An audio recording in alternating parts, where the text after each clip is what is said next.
Welcome to Owl Have You Know, a podcast from Rice Business. This episode is part of our Up Next series, where faculty, researchers, and alumni weigh in on the trends currently shaping the world of business. All right, I'm your host, Scott Gale. Excited to be here today with Daan van Knippenberg, the Houston Endowment Professor of Management. Daan, welcome to the Owl Have You Know podcast. Thank you. Excited to have you on the show. We've been chatting here sort of in like the front end, just sort of a little bit about the history of Rice, et cetera. You joined Rice in July of 2022. That's correct. And so I want to just sort of start a little bit back in your history, ultimately leading to kind of why Rice and how you got here. Sure. But you teach organizational behavior broadly. What got you into that in the first place? What got me into organizational behavior? I started out studying psychology. I'm Dutch and studied in the Netherlands. I got a job in psychology in the Netherlands, in social psychology. And at a certain point, I realized that what I was most interested in, which was social influence processes, group dynamics, etc., was increasingly studied less in social psych and more in organizational psych and organizational behaviors in the business schools. So I moved from social psych to organizational psych to follow my interest. Yeah. And then from organizational psych to the business school when I realized that the biggest community of people that studied what I was interested in were actually in the business school and not in psychology. Mm.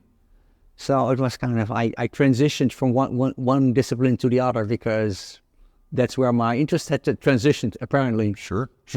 So just kind of pulling on that thread ultimately kind of got you towards kind of business schools. Was that transition, did that take place in the Netherlands? That was in the Netherlands, yeah. So I did my, now I'm going to throw out a bunch of Dutch names. I studied in Groningen, did my PhD in Leiden, and then I worked in Leiden, Amsterdam, all in psychology, and then I transitioned to the Rotterdam School of Management at the Erasmus University Rotterdam. So the transition to the business school was in the Netherlands. I think it made it easier maybe to transition to a U.S. business school, but maybe also not that much easier because organizational psychology, organizational behavior has tremendous overlap. So I want to ask you a question, but chronologically I want to get us to Rice. So let's talk about that. And so you were at Drexel for how long? 5 years. 5 years, and came to Rice summer of last year. So just tell us a little bit about kind of why Rice. Well, Rice, yeah. A bit about that transition from the northeast of the U.S. now here to the Gulf Coast region. How has that transition been so far? And so fill in some of the blanks. Fill in some of the blanks. So when we, and maybe the point to start is when we made up our minds, like we be open. We want to move. We want to move to the U.S. That would be awesome. Yeah. We need to find jobs. So that's the challenge. And we don't want to live just anywhere. So for instance, and there's different things. Like we bring 2 little kids, so we want them to be in a place where it's good for them to grow up. Yeah. We like to be in a bit more sort of in a bit of a cosmopolitan, open-minded place. My wife in particular said, I'm not going to move all across the ocean to a place that's colder than the Netherlands. That doesn't make sense to me. So one restriction is it has to be better weather than the Netherlands. A bit more temperate. Yeah, it has to be. There has to be some enjoyment also from the fact that, hey, we moved to this really nice place. And we did our homework on all kinds of everything, talked to people, looking for options. And options are limited. Like if you have just got your PhD, you're a rookie in the job market, and you need one job is one thing. But if you're a senior researcher, tenured and everything, you need 2 jobs, it gets a bit more challenging. Yeah. And Houston already showed up high on the radar as a place where it's like, well, that's super cosmopolitan, super diverse, maybe kind of hot in summer, but otherwise awesome. And I was working with Jing Zhou here. Yeah. So I reached out to her saying, is there any chance at all that, you'd be desperate to hire a senior? You would actually be a good fit here, but that's not going to happen because we're in this dean transition, whatever, and no way you're going to make a senior hire in a dean transition. I'm glad I asked, but so it's not going to happen. Yeah. We keep on looking. Philadelphia it stood out in Pennsylvania as a good option. Region-wise, Drexel reached out to us, and we saw lots of regions where that would be great. So we ended up there. But there was no thinking that it had to be the East Coast or whatever. It was we would consider different options. This was one, and this worked out, so this is what we do. And then 5 years later, I get an email from the same Jingo saying, we're looking to make a senior hire. Would you be interested to talk? Yeah. So why Rise? One other thing that I didn't realize at the time, because my wife didn't tell me when it was clear that Houston wasn't going to happen and Rise wasn't going to happen, that this would always had been the number one choice. Oh, wow. So when Jing reached out and I said to her, "You're probably not interested in moving," her response was, "Oh, I'm ready. Yeah, I'm ready. I'll move there for sure." And the other thing was that so Rise has always stood out for me as a really, really good school. And now I'm going on the record saying something nasty about other schools, not naming names. Some really, really good schools have a bit of an attitude that's wasted on me. Yeah. A bit too much of a sense of we're awesome, which sort of rubs me the wrong way. Sure. And Rise has always struck me as a place that is awesome, but doesn't have that attitude. Yeah. I knew several of the senior people here, and I got to know some of the junior people here. I think the OB group is a great group. I have great colleagues. So you also think it's and Drexel is a fine university, but it's not Rise. Rise is at a different level. Rise has resources at a different level that make it easier to accomplish things. And then when my wife told me that this was her number one choice, I think, hey, okay. Came pretty clear, Done deal, yes. I visited here. I had a day here that I thought, oh man, I want to work here. I know I want to work here. So that's and now we're here. It's like, oh, this is a place. I mean, you've survived 2 summers here now. I survived 2 summers here. We can do the heat. We very much enjoy the fact that we're not shoveling snow in winter. I love it. So this is a place for us longer term. Absolutely. And people often ask us, like, how is that? You moved from Pennsylvania to Texas, and it implies someone, like, isn't that a challenge to be in Texas? But it fits us very well. It's an awesome place to be. That's super cool. That's great. Well, we're thrilled to have you here. So I want to explore some of the sort of research conclusions and some of the things. Obviously maybe obviously or not. Those that listen to the podcast are primarily Rice alum, and these Up Next kind of series give sort of an opportunity to kind of maybe identify some opportunities that they might be able to take into their current leadership roles or future leadership roles. So I want to kind of get to maybe a point of kind of practicality here, but as we sort of march towards that end, you've shared a few themes that you've explored kind of through the course of your research, and so wanted to just sort of double click into one of those if we could. Yeah, absolutely. And you talked about kind of diversity and creativity and sort of strategic conflict, maybe sort of at the organizational level. So maybe digging into the one around strategic conflict first is. Should you tell us a little bit about the premise that you explored and some of the findings as a result? I'd be delighted, because that's one where the short version of it is the world is full of people that believe that conflict is good, that there is such a thing as constructive conflict. And the evidence, and really strong evidence, says that's just not true. Yeah. And for me, that whole research was inspired by studying diversity and inclusion. You have this notion, long-standing notion that there's value in diversity. And the value in diversity, which is true, which the evidence also supports.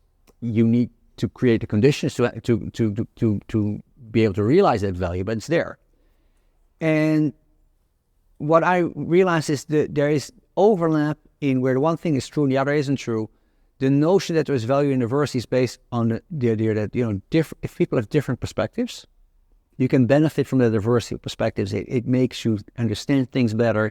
It can make you more creative. It can make you make better decisions. It can prevent you from blind spots in your decision making, etc. And people that believe in, and I'm already going to say, turning slightly nasty here, believe in constructive conflict, seem to have a very similar logic in mind. Yeah. There is such a thing as constructive conflict, because conflict can force you to dig deeper into what you do and think better about it, and that way you would locate your blind spot, etc. Avoid some local optima. Exactly. So it sounds very much like an argument very similar to why we say that there is value in diversity. Yeah. And the difference that I observe in the literature is, for the value in diversity argument, there's actually quite consistent evidence. We know you cannot just put a diverse team together and then just sort of lean back and say, no, let the good stuff happen. Sure. It takes more than that. But yes, there is value in diversity for quality of decision making, for creativity, innovation, knowledge work in general. We also know quite consistently, no, conflict is not good. There's no such thing as constructive conflict backfires. So that really got me interested in digging deeper into to be able to better articulate why seemingly such similar arguments apparently are not the same argument, because because very different outcomes. The one is associated with evidence that consistently shows no, conflict is not a good thing. It actually is bad for team performance. And the other is shown that yes, if you create the right conditions, and the conditions that support open-minded discussion of those diverse perspectives and integration of those diverse perspectives, yes, you will have those positive outcomes. Can you talk a bit about those circumstances to extract the value of diverse teams? Yeah. I mean, I'm assuming it's some things like psychological safety or trust. Yeah.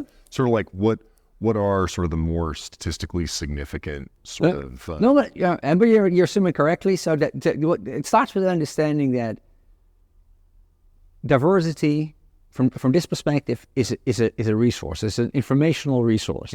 So if you have a more diverse team, you have more diversity of perspectives, information, knowledge. The potential for... It's potential, exactly. So, but potential is not the same as having the resource is not the same as using the resource effectively. Yeah. So what we're talking about is what is necessary to use the resource effectively. Right. And how do you use it? It's knowledge. And maybe the opposite as well, like what sort of suppresses exactly. Kind of what are those? And what we know is to use that resource effectively. What does it mean to use that resource effectively? It means open-minded exchange, discussion, and integration of those diverse perspectives. Okay. I need to say, so, you know stuff that I don't know, so educate me. Sure. A willingness to listen and open. A willingness to listen, a willingness to ask questions, to understand, to recognize that there's stuff you don't know, and for instance, in this example, also willingness on your side to invest in bringing me up to speed, to explain to me. Yeah. You tell me something, I don't get it. You're willing to, invest in explaining it, etc. Yeah. So, and that is, as you say, psychological safety. But it also starts with what we call mental models of what you're doing. It starts with understanding that this is the process you need to benefit from diversity. So members of the team appreciating that this is... The more we all understand, this is what we should be doing. We should be focused on learning from each other. We should be focused on exchanging our different perspectives and trying to make sense of those different angles on whatever we're doing. Okay. And if we're able to do this, we'll probably are able to make better decisions or be more creative or be better problem solvers or whatever. And then taking one step back from this, whatever helps create those conditions, like elements of leadership. We know that when you talk about psychological safety, for instance, leaders can build psychological safety. They can also be the most destructive force when it comes to psychological safety. Like nobody can ruin psychological safety more than leaders. And maybe inadvertently. Yeah, exactly. So whatever, and we know, for instance, if this process of information exchange and integration is important, we know there are, for instance, personality differences in how much people are open-minded or how much people are focused on learning and understanding things. So the personality composition of your team is going to make a difference.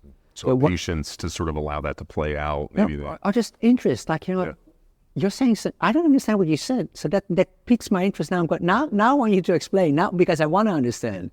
Right. And other people might be more like, well, you said something I don't understand. Like, whatever. Let's move on to something. Let's move on to something I do understand. So anything, as I said, from personality to leadership to prior history of the team, have they learned through experience how to have that process of information integration and knowledge integration in place? Anything that supports the team to drawing on that informational resource helps. Anything on the flip side that leads to more close-mindedness, and we know for diversity, stereotypes can get in the way. Okay. Right? So, and it can be stereotypes of whatever. It can be stereotypes about gender or race, but it can also be stereotypes about your functional background. Yeah. Like, why would I listen to a computer scientist? Sure. Just a bunch of nerds. Or why would you listen to the person from HR? Does that end up being sort of problem dependent? Sort of a question around there's sort of the team discovery of what actually needs to be solved versus clarity and harmony around the problem that needs to be solved, and now you're sort of going to work on a particular solution. I don't know if that's an appropriate line of demarcation. Well, so you could already say, what we know is, like, probably for anything where there's not an obviously right answer, Mm-hmm. diversity can help, and this could also be already the problem definition or the problem. What exactly are we trying to do here? Yeah. Diversity can help. Diversity perspectives can help. If it's crystal clear what you do, then you move on to the next thing. Sure. But in principle, the open-mindedness and figuring things out can be useful in every aspect of what you're doing. But depending on where that fits, that bias may lean one way or Yeah, another. exactly. And then the flip side is, if there's anything like, if you don't have that open-mindedness, you have a close-mindedness, and it can come from as I said, stereotypes. We know, like, birds of a feather flock together. Sure. Much more than opposites attract. That's the reality. So we know that all other things being equal, it's easier for people to get along well with more similar others. Yeah. So those kind of things can make it more difficult for diverse teams to get to that level of psychological safety and that open-minded learning and discussion. And once those things are in place, they can also be self-reinforcing. If we never have an open discussion, I'm not all of a sudden going to say, Scott, that's the... Yeah, there's a lack of sincerity in that all of a sudden. And that's why benefiting from diversity is not a given. Because the flip side of it is, sometimes we find that diversity is actually negatively related to performance, to team performance, because you have those negative processes, those negative dynamics in place. So is there sort of like an authenticity metric to that then as well, like a sincerity to that? Like, or is that maybe not so much the case? It's sort of in the fixed sort of environment of that particular group. So this can really get us off on attention, because I have issues with the term authenticity. Sure. Because we don't have to like. I'm trying to get to and I'm happy to talk about sort of whichever aspect of it. But I want to ask this question of like the tool or a diagnostic for a leader, and so that's what I'm trying to put a word to. What does that look like? It's working. Yeah, okay. So, and I think, so why I say why not authenticity? Because authenticity, the way we in science think about it, is there's some true self, and the question is whether you're expressing your true self. Yeah. And it is debatable whether there is such a thing as a true self. We know that we have multifaceted selves. Yeah. So the fact that you behave one way in one situation, other way in another situation, doesn't mean you're inauthentic.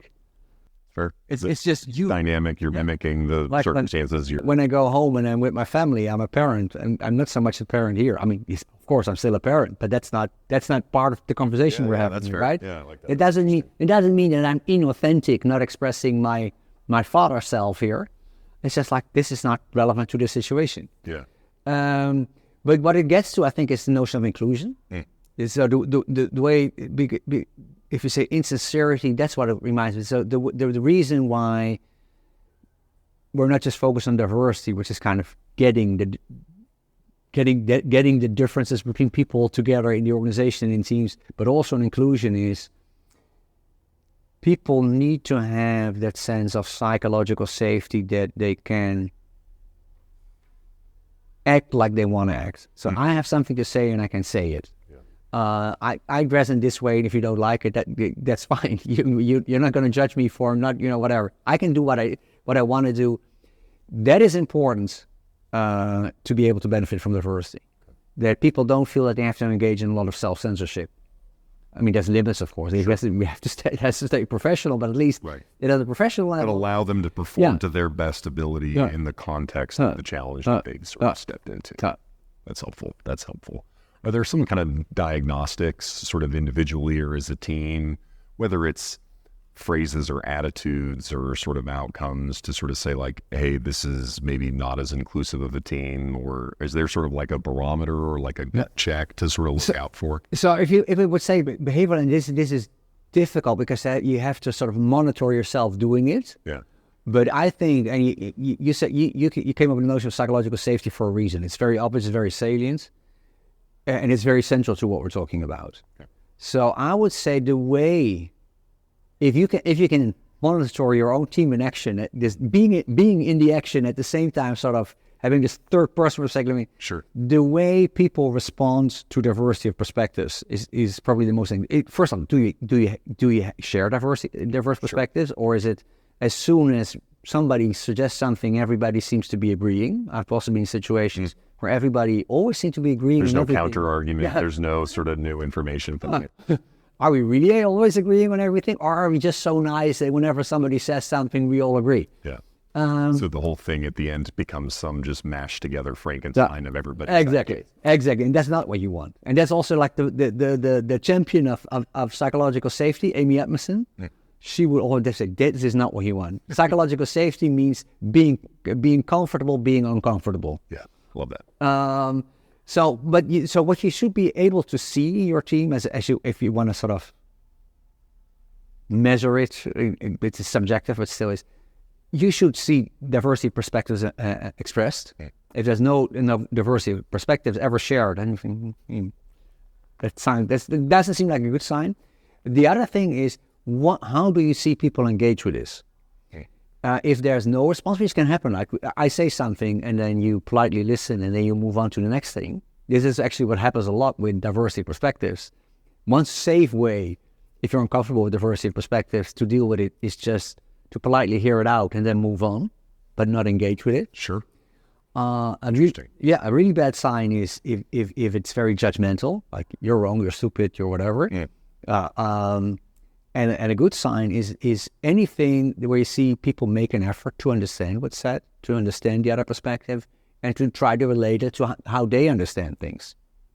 So does like a curiosity that has to sort of be present. Yeah, it's perspective taking is a term we use. Is there a genuine effort to understand why somebody else is saying what they're saying? Is there an effort to understand how what they're saying relates to how you understand things? And if you can see those things in action, you're in a good place. And if you don't see them, you have to wonder what maybe that's where you want to bring that's the place you want to bring the team to. That's helpful. I want to explore a little bit this strategic conflict and constructive conflict, because there's sort of this, it feels to me there's like a threshold where you've like spilled over into conflict versus you're just sort of doing the things that we're just talking about, which is you're bringing in new ideas and different perspectives. And so is it just sort of tone and intentionality that sort of it's got a conflict kind of flavor to it, or what is the characterization of a conflict that sort of defines it in that way? So the way conflict researchers understand conflict is it's a subjective experience. Okay. There is conflict when you experience that somebody else is getting in the way of what you're trying to achieve. That's the broadest definition. You've got some agenda or some outcome and you're driving towards it. And one of the things it means is if you feel that we have a conflict, I cannot make the conflict go away by denying it. Right? Interesting. It is if you feel we have a conflict, no, we don't. Scott's crazy, we don't. So if that's your experience, that's conflict. And why I'm interested in conflict and why we have this research also in conflict is one of the notions that was really early on in diversity research is conflict about what you're doing, which we call task conflict. It's not just there's not interpersonal conflict, but it's really disagreements about our goals and how to get there, is a good thing. That is the notion that there's in task conflict, and diversity would have positive effects because it inspires task conflict. And that didn't make sense to me, but it was in the space I was doing my research. And I also recognized that actually there was very strong evidence in the conflict literature to suggest that it didn't make sense. So what got me on that track was, if you want to talk about how to realize the value in diversity, and there are people walking around saying, well, you want conflict because that's a good thing, and the evidence says it's wrong, you have to address that issue. Because there's misinformation sounds like people are deliberately lying. Sure, that's not what I mean, but it's like, it's incorrect. It isn't helpful if you tell people that there is such a thing as constructive conflict when the evidence says there isn't. And so that got us to dig deeper. And maybe if I can bore you a little bit with the evidence, because I think there's so many people that believe that there is such a thing as constructive conflict. Sure. That when I just say, well, research shows, I'm willing to predict that people think, well, I've been in a meeting. Yeah. Plus, I want to know about this research because I think there must be something wrong with this research. So there's a thing we do, which is called meta-analysis. Okay. So if you do a regular study, you gather data and you study relationships between things A and B. You can express that relationship quantitatively. Like if sort of kind of leadership has a positive influence on team performance. Yeah. Well, you can capture that in a metric. You can say, well, the effect size is this is of a correlation, whatever you want to call it. You can capture that quantitatively. So you can also capture the relationship between conflict and team performance quantitatively. And there is a ton of studies out there doing that. And what a meta-analysis does, it gets all the studies you can get, published, unpublished, whatever you can get your hands on, that study that particular relationship. In this case, we're talking about conflict and team performance, and quantitatively integrates it, taking into account sample size. So bigger sample is stronger evidence, so that counts more. Sure. Reliability of measurement, those kind of things. Yeah. And what you then see is meta-analysis. That's why I say I'm going to bore you a little bit with the research behind it to make clear it's not just one study or two studies where you can say, well, that's a weird study or that's a weird sample. It's like all the available studies show that task conflict, that supposedly the good conflict, is negatively related to team performance. Yeah. And this has been shown in a meta-analysis in 2003 from all the teams, all the performance, whatever data they can get. And then a similar analysis has been published in 2012, so updated with a lot more studies. Same conclusion. Yeah. And then we did a study digging deeper into the why of this. There's not only capturing the conflict performance relationship, but also the intermediate process. Uh-huh. And this we did in 2018.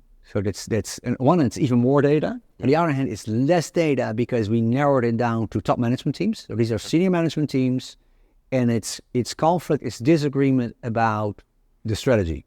Yeah. So it's the strategic level sort of of an organization. Yes, the strategic level. So these are the people that determine the strategy. They own the strategy. So what is the strategy of a company? Typically, senior management, like the top management team, whatever you want to call them, those are the people that formulate the strategy. And there's widespread belief among practitioners as well as researchers that if you have conflict about this, if you have dissent, strategic dissent as they call it, but it's usually measured in the exact same way as task conflict in teams is measured. Yep. So it is conflict, then it will be a good thing for all the reasons that we discussed earlier, because it would force you to dig deeper, to make more of an effort to understand what you're saying, and in the end, you understand things better, so you develop better strategy. Yeah. And our starting point was, this can't be true, given all the evidence, like the meta-analytic evidence more generally, that task conflict is bad. No way this is it. So our focus at the time was testing a model that says, well, what everybody believes is not true. And it really was what everybody believes, because we got like whatever, 78 studies together that from top management teams, not 78 top management teams, 78 studies that with so it's a zillion top management teams. And every single study that made a prediction about whether conflict about the strategy would be a good thing or not, predicted that it would be a good thing. Yeah. So it's a really, that's what people believe, including that sort of the researchers that study this believe. Yeah. And we said, no, it will not be a good thing, and here's why. And that's the model we tested. We said, well, there's one thing. If you have conflict, people explicitly put themselves in opposition to others. And we like to think that what happens is it makes you think deeper. Yeah. But you know, that would be wonderful. Sure. But people are human. People are human, exactly. So what happens is, if you explicitly put yourself in the opposition to me, I'm going to dig in. Yeah. Because I'm right and you're wrong. And the more you make a point of disagreeing with me, the less I like you. The less I'm, which is important. It's not irrelevant. It's important because it gets to a closing of the mind. The less I like you, the less I'm willing to listen to you. Interesting. Battle line is drawn. A battle line is drawn. The more this feels like a competition, I want to win this argument. The more I'm closing my mind to what you have to say, the more I'm engaging in what they call motivated information processing. I'm gathering arguments why I'm right and you're wrong, rather than open my... That's exactly what it is. Confirms my stance. Yeah. It's selective information process. Rather than saying, let's see about all the things that on the table, I'm trying to make sense of this. So what it ideally would do is exactly what it doesn't do. It makes you close, it gets it's selective biased information process, closing of the mind, and you're committed to winning. You want to win the arguments. Yeah. And the fact, and the longer the stakes and the more intense it is, the less I like you and the less you like me, the more it starts to break down. It starts to break down. So whatever you say, I'm not even sure that it's true. You might be lying to me, etc. So, and that's what we're able to show. We can show in that meta-analysis, bringing all those studies together. We show that conflict is negatively related to knowledge integration in the top management teams, both directly and via its negative influence on the quality of interpersonal relations. And unfortunately, knowledge integration is positively related to the quality of strategic decision making, which is positively related to firm performance. Yeah. So if you break down the knowledge integration, you have the downstream effects of poor strategic decision making and poor firm performance. So where the idea is, all those researchers that believe in positive effects embrace that it would stimulate the quality of decision making, but because it forces you to process the information better. What actually happens is it reduces the quality of decision making because information processing becomes worse. How is that? I guess as a leader, I would assume in this case you'd have sort of like a CEO of a large company and sort of their immediate reports. Yeah, that's exactly what it is. Yeah. And so I would assume that it's sort of the CEO's job to sort of ensure that information is shared in the spirit of diverse inputs and other things. But are there clear, I don't know, indicators that are showing that battle line is being sort of drawn? Because it seems like there's this moment of, is it when a decision is taken and we're going to go down this path and somebody is sort of fully bought into that? It's kind of a question of how to avoid it or how to do it. Yeah, of course. So my intuition, because this is the downside of a meta-analysis is you work with all the available studies.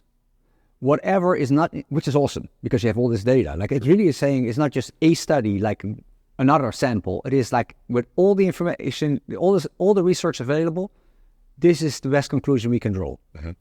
And usually once you find something like that, another 10 studies are not going to make a difference. You're going to find the exact same thing. Right. But what is not in the studies you use, well, you don't have the data. You don't have information. If it's not, so your question. The answer to that question is not in those studies, so I can only sort of speculate about it. My sense is that part of the problem, and that's why I'm so happy to talk about it, because good to share that knowledge. Part of the problem is that people believe that conflict is, that there is such a thing as constructive conflict. So ultimately, a key takeaway is just eliminate that as like a good management practice. So if you think, if you're the CEO and you think, let them fight it out, we'll make better decisions because of it, because constructive conflict is good. Yeah. So you might encourage it. You might say, and I've heard people say something that essentially amounts to something like, if you believe something, really, almost like dig in. Yeah. Really go for it. Are you actually bought in? Or are you willing to go all the way? Yeah. And until you reach the point that you can no longer defend it, but then we've learned something. Sure. And that's bad advice. But people say those things because there's this,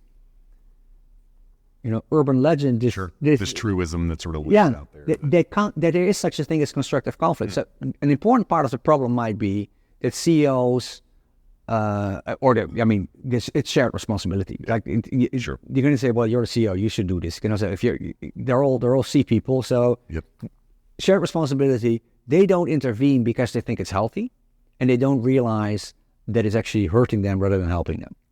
And I think so. The key takeaways, as you said, is you want to avoid the conflict. So you want diversity of perspectives, absolutely.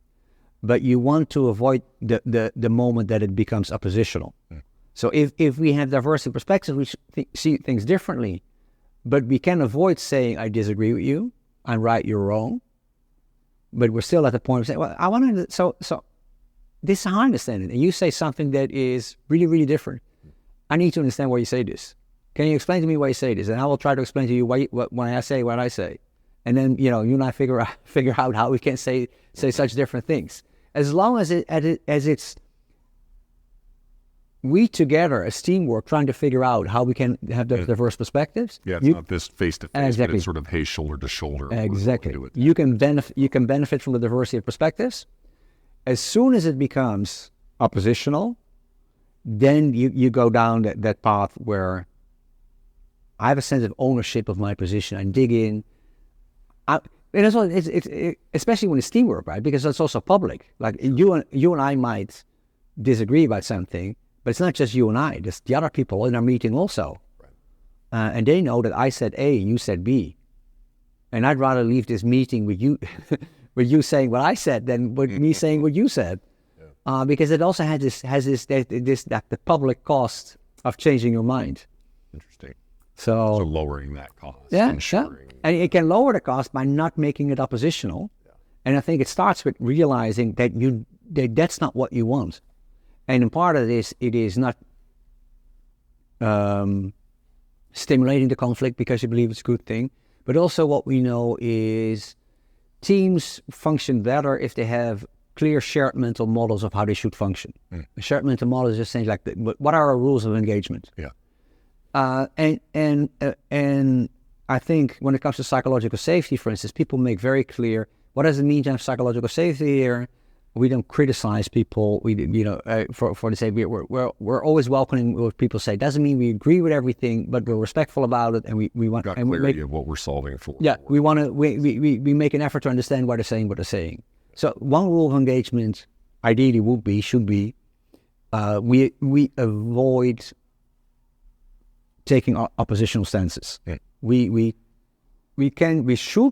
should express our diverse viewpoints, but we try to see it as something that we deal with together. Sort of as a disconnect team. the human from the suggestion or the path forward, and debate the idea, and not that it's owned by a particular person. And that is the ownership is and the ownership is exactly because there is such a thing as psychological ownership. Sure. Once you associate a position with yourself, it kind of hurts to give it up. Sure.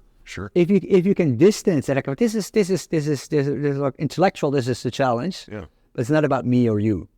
We're trying to solve this together. It's just easier to solve the issue. Interesting. It's super hard to do. It's sort of reflecting over sort of my own leadership and strategy roles and stuff. And there's the moments where you can see it fall to sort of one side or another. But for instance, if you think about when I think about constructively handling conflict, not constructive conflict, usually what I think of is the things we learn about negotiation. Mm-hmm. Sure. And the one of the most influential, maybe the most influential work on negotiation is Fisher and Urey on their approach to integrative bargaining, win-win negotiations.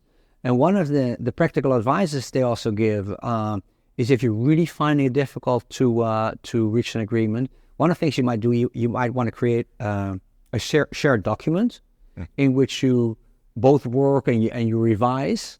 And the way I would understand it is, it is exactly as you said. It changes from being You and I have a stance. you and I are in opposite to. So we're both trying to figure out what we want to have in this document. Yeah. Um, And that helps to sort of shift Yeah. the focus elsewhere. That's really interesting. I like that. and I think that I would say the exact same thing should work here, because it's the exact same logic. We want this to be our shared problem. How do we make sense of our diverse perspectives? You think we should expand our business, and I think we'd be really stupid. So what do? It's a shared problem to figure out, and not who's going to win this argument. I had an experience recently. I'm going to share it, and I'm be curious if like this is like a good thing or a bad thing, but it's like just like a tactical thing. I'm going into a meeting and just sort of saying, there's no right answer. Yeah. Collectively, though, we all have different perspectives on what could be a better answer than others, and sort of framing a discussion around, in this case, it was a very specific sort of outcome, but it was one of these that has the tendency to be like, hey, I contributed this way of saying how we maybe describe ourselves as an organization. You know, some of these marketing and branding exercises that end up being very sort of visible in public, and so people take sort of like weird perception. Is there a way to sort of like frame the room in some of that is like helpful to sort of keep people, or is it, hey, you just kind of have to let things go and then kind of work that in later on? Or, I mean, this is all speculation. No, but I would say you probably don't want to let things go, because especially in a situation like you described, then you The tendency is high. Yeah, the tendency is high to have that sense of ownership, and I want my perspective to win, etc. And one of the things that I think is really important, maybe that's what you mean when you say frame the room. Like when I said earlier about mental models. Yeah. We know that what often goes wrong in decision-making is that people, if they have to share decision-making, team decision-making, they understand what they're doing as seeking agreement, finding out what they can agree on. Sure. And that focuses you on exchanging positions. Yeah. Like, this is what I think we should do. Well, no, I think. And what the research shows is that if you can get people to understand the exact same decision-making task, not as a agreement-seeking task, but as a information integration task, the focus becomes different.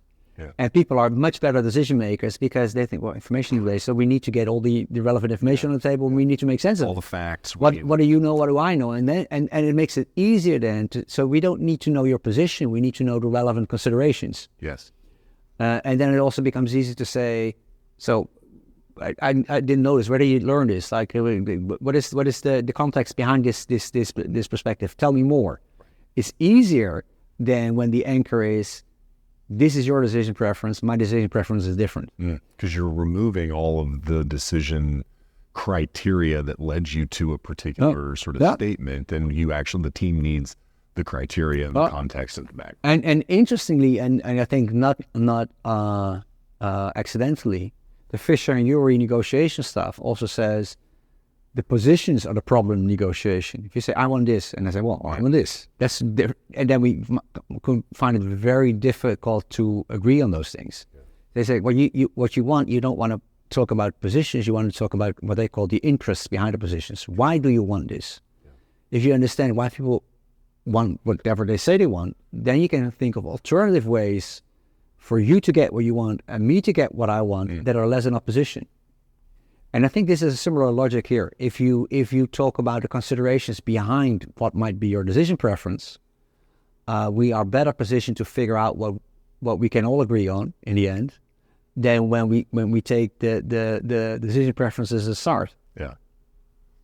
This has been super interesting. I'm curious. sort of, and it may be too soon to sort of see it in like research or other things, but we're coming out of the pandemic. It shifted into this kind of work from home, quiet quitting, like the workplace dynamic is changing in a bunch of ways. Yes. And lots of arguments about sort of, hey, everyone needs to be in the office, everybody. I'm curious, like in all of that kind of frothy, because there's no organization or country on the planet that wasn't impacted in some form or fashion. Are there aspects of that sort of contribute to this team dynamic and sort of the we have Zoom only teams versus we talked about being here in a 3 dimensions, sort of the difference in that? Are there sort of threads of that sort of experience that we're coming out of that interest you as a researcher that you'd want to sort of explore more? So I think if we relate it to what we're now talking about, because I think it's interesting, and I think what I think is interesting about the remote working experiences is the situations in which it seemed to work much better for people than working from the office. Sure. And I think it's a bit of a knee-jerk reaction to think that people should come back to the office, or should at least be 3 days a week, whatever. Some arbitrary mandate. Yeah, some arbitrary mandate. Exactly. I think it would be healthy for organizations to be a lot more open to the possibility that actually, maybe their people do really well if they work remotely a lot of the time. Yeah. The one thing, and I don't know research about it, so I'm really speculating. The one thing where I think could be an exception is exactly what we're talking about. Really benefiting from diversity in perspective in decision making, because being in person together, I should say, as we also talked about, it's easier to do it like this than to do it on a Zoom call, and we get a lot of information, much more than we realize from nonverbal communication. Yeah. So it's easier to have a constructive conversation if you're face to face. More data is exchanged. Exactly. Than just literally in person together.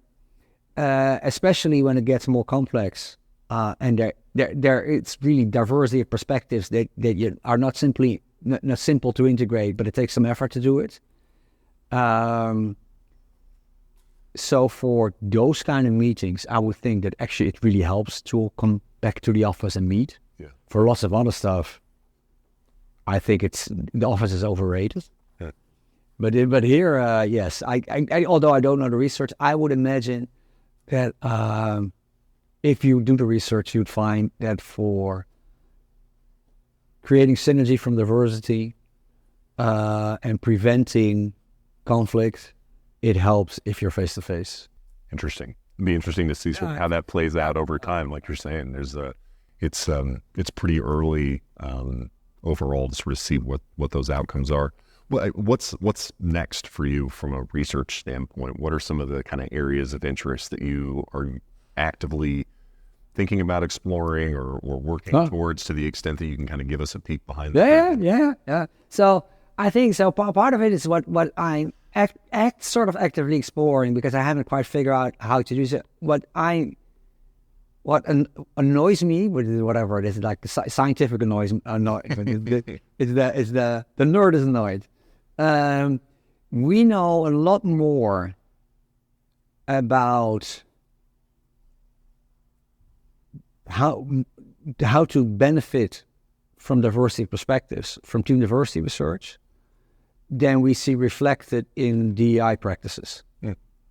And so a disconnect. There's a disconnect, and that seems to be like a missed opportunity. And normally you would say, well, if I want to study something, okay, I can go and study it.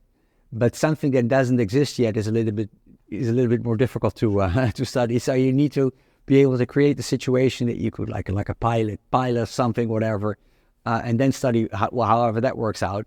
But I really think we leave potential unexplored by having DEI practices much more, not really much less focused on creating value and diversity than I think many people in the DI space think they are. Mm-hmm. What we know from and going back to the stuff we discussed earlier is there are certain things that can get in the way.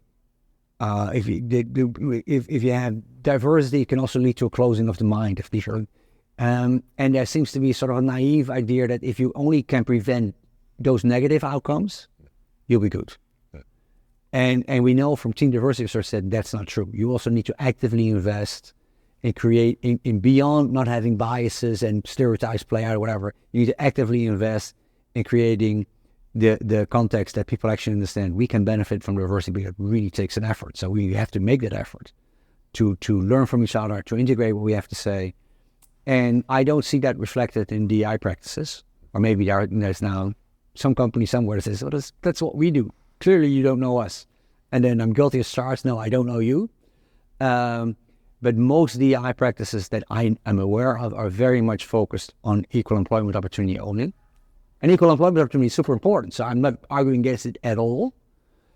All I'm saying is we're leaving a lot of potential on tap by not investing more in DI practice in creating value from diversity. Interesting. And I would really love to sort of figure out what kind of practices could support this. And as a leadership researcher, my knee-jerk response is leadership development. Because leadership development programs typically also are not focused on diversity, or nowadays they might be focused on inclusion, but not in a value of diversity way, but more like you should prevent somebody feeling excluded, which I agree, of course you should prevent somebody, but preventing somebody feeling excluded is not in and of itself, is not enough to have that information integration and people actively seeking out diversity of perspectives to benefit from it as a team. So interesting. Yeah, so my angle would be if ever the opportunity arose, because people typically don't let you mess around with their leadership development programs. But if ever I could do something like introduce an element in there that is really about value from diversity and set up research around it to evaluate whether it actually makes a difference, that would be pretty awesome. Love it. As we wrap up here, I don't do this too often, but like a rapid fire, totally unrelated. I just want to ask you a couple of questions. All right. So you've been in Houston now a little over 12 months. Favorite restaurant? That is a trick question. What is it like? So I'm because we live in Fulshire, so I haven't actually seen many Houston restaurants. But I would more generally say the Mexican food is so much better here than Philadelphia. I agree. It's almost like a favorite restaurant, any Mexican restaurant. Perfect. No, perfect. but actually, so I forgot what it's called. There is in Katy, Chinatown, there is a Vietnamese place, and I've been so frustrated with how sweet every Asian restaurant that we've been to in the Philly region makes the food way too sweet. Oh. And going to this, this is what I want, but forgot the name. But that would be my favorite restaurant. And then I'm curious, when you're not here at Rice, like recreationally, how do you spend your time?